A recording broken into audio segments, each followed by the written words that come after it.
I love the holidays. Time with family, gathering around a fire, cozying in and playing games while it snows outside. It's a magical time of year. But it can also be hella stressful, especially if you're trying to stick to a budget during the holidays. The presents, the parties, traveling to see family, it adds up quickly. Every year, I definitely spend more in December than any other month. It just catches up to me. And I'm not alone. Last year, Americans spent almost $790 billion shopping during the holidays. That's an insane number. And it's one thing if you've saved up for it and that was your plan, but it's another when your holiday shopping budget gets added to your ever-growing pile of debt. So today, we're gonna talk about how to create a realistic holiday budget so you can actually enjoy those moments of drinking eggnog, spinning the dreidel, or watching Love Actually on repeat without the heavy weight of financial stress lingering in the background. If we haven't met yet, I'm Britt. My best friend and I started Dow Janes to help women learn how to save and grow their money so that they could actually enjoy their lives and not have to be burdened by the overwhelming feelings of financial stress. And there's no better time to put that into practice than the holidays. So let's dive in and talk about how to set a holiday budget. At Dow Janes, we teach what's called a 50-30-20 budget. What that means is that you start with your monthly income and divide it into 3 categories: needs, wants, and savings. Each month, you have 50% of your income to spend on needs. That's things like housing, food, transportation, anything you need to stay alive, stay safe, or stay employed. Then you have 30% to spend on wants. That's things that you actually want. So things like a day at the spa or going out to dinner.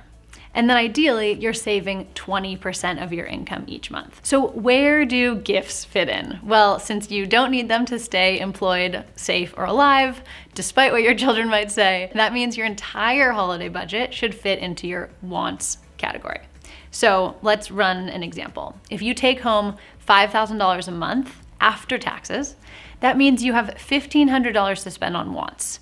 Now remember, in the month of December, in the holiday month, that includes all of your other wants. So if you are buying clothes for yourself or getting your hair cut or going to a movie, that gets added into the $1,500 bucket as well. Trust me, those things add up quickly. So if you anticipate that you might need more than your 30% allotment for the month, we recommend starting to save a bit extra in the months before to be able to spend more around the holidays. You can even create something like a holiday fund that you can contribute to throughout the year.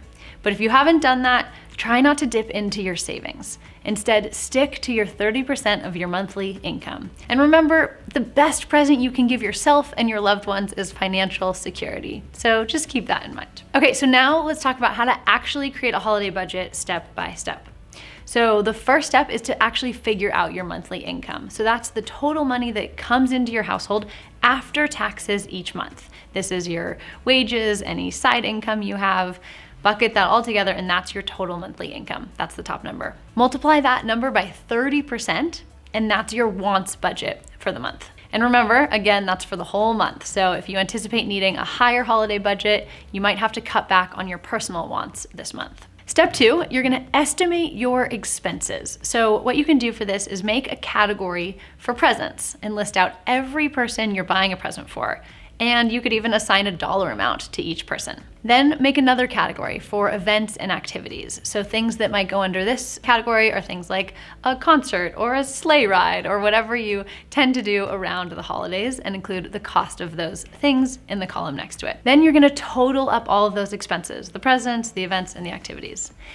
And you wanna make sure that your 30% bucket that we created minus these expenses is a positive number or a 0. If it's a negative number, you're gonna have to make some adjustments. It means you're planning to spend more than you actually have in your holiday budget. So you can either eliminate some of those expenses, lower the present dollar amount, or you could also figure out ways to earn extra income this month to make that top number higher. The last step in creating a budget is actually tracking your expenses as you go. So it's one thing to create a budget and it's another to live into it. So this is a really important step for making sure you don't go over budget. Once you've created your budget, it still might be hard to stick to it. So let's talk about 6 tips for sticking to your budget. The first tip is to spend less on presents. This is easily an area where I usually go a little overboard around the holidays. Probably because I wait until the last minute and then I feel pressured to spend more to make up for the lack of forethought. So here are 3 ideas to help you and me spend less on presents this year. The first idea is to give experiences instead of presents. So what do we mean by that? Some ideas are for a mother-son camping trip or a weekend day that you spend totally committed to spending with your partner walking around a city. Or a lavish spa day that you organize for your mom, where you give her a foot bath, rub her shoulders, paint her nails. Any idea of spending time together, creating an experience and a memory rather than an item. It'll probably save you money and it'll be more memorable for you both. The next idea is to make things instead of buy them. So, hypothetical scenario, you get invited to a white elephant gift exchange. Instead of buying something for $50, what if you made a craft, like a wand that you made out of a stick with crystals and super glue, included a chant that they could say with the wand. Or you could make your grandma's famous chocolate chip cookies and bring those in a fancy tin. Anytime you can make something instead of buy it, you'll probably be saving money and help you stick to your budget. The third idea within the spending less on presents is to plan ahead. So if you know you're going home for the holidays with all 17 of your aunts, uncles, and cousins, instead of having to get something for everyone, what if you proposed a secret Santa? This is what we do in my family, and we adopted it from my in-laws. It's a great tradition. We all pick names out of a hat, we have a set budget amount, and then we go to town together the day before Christmas, and we have one day to find something for our secret Santa. And I love this tradition because it takes the pressure off of finding something perfect and from buying something for everyone. So if you like that idea, feel free to bring it into your own family. All right, now if you have kids, I know it might feel hard to spend less on presents, but the earlier you can set the expectation that the holidays aren't about gifts and instead are about quality time with family, the better. Better for their experience of the holidays and the better for your budget. And if it helps, you can always blame it on Santa and tell your kids he doesn't have a lot of room in his sleigh this year. Okay, second tip for sticking to your budget is making a list before you go shopping. For the people you just have to buy a present for, you can't make something and you can't give them experience and they don't like baked goods. Well, if you are gonna go shopping for them, it really helps to make a list, to think about ahead of time, okay, what am I gonna get for this person? Write it down, what am I hoping to spend on it? That helps me personally because I'm always tempted to buy things for myself when I'm out Christmas shopping. There's just something about the holidays and feeling like I deserve it. And I buy things that I would never otherwise buy for myself just because the spirit of the holidays. So if you're like me and you do the same, do yourself a favor and make a plan. Make a list before you head out to the store. Tip number 3, pay with cash. Studies show that handing over cash is more psychologically painful than swiping a credit card, and it makes it more difficult to go over your budget if you actually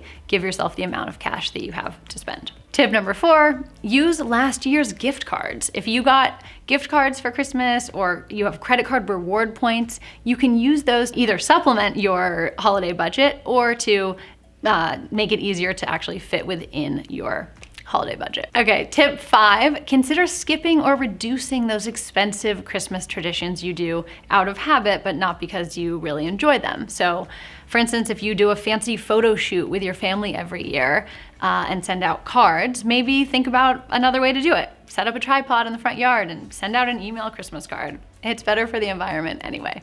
Finally, tip number 6, my favorite one, create new traditions that are free or less expensive. There are plenty of fun holiday activities that require little to no money. One of my favorites is making Christmas cookies, decorating them, putting frosting on, eating way too many of them before dinner. In my family, we also cut down our own Christmas tree every year. It costs $6 for the permit, and we trudge out into the snow to find the best tree we can find. We drag it back to the car and decorate it while drinking eggnog. Of course, you probably can't do that if you live in a city, but if you live somewhere with trees, give it a try. Other cheap, fun ideas for holiday traditions: make popcorn and watch It's a Wonderful Life, go caroling, drive through different neighborhoods looking at Christmas lights, or bring out the board games and puzzles. There are endless ideas, you just have to get a little creative. All right, that's all I've got. I want you to enjoy the holidays this season and not feel guilty or financially strained. So create a budget and follow these 6 tips to make the holidays feel like the season of joy that they are. Spending time with family, eating delicious sugary food, and spreading peace and love to all. And if after watching this video, you've realized that you need to get your financial situation in check to actually enjoy the holidays next year, be sure to check out our free webinar about taking control of your finances so you can enjoy your life. I'll leave a link in the description below. Think of it as my present to you. Happy holidays. We'll see you in the next video.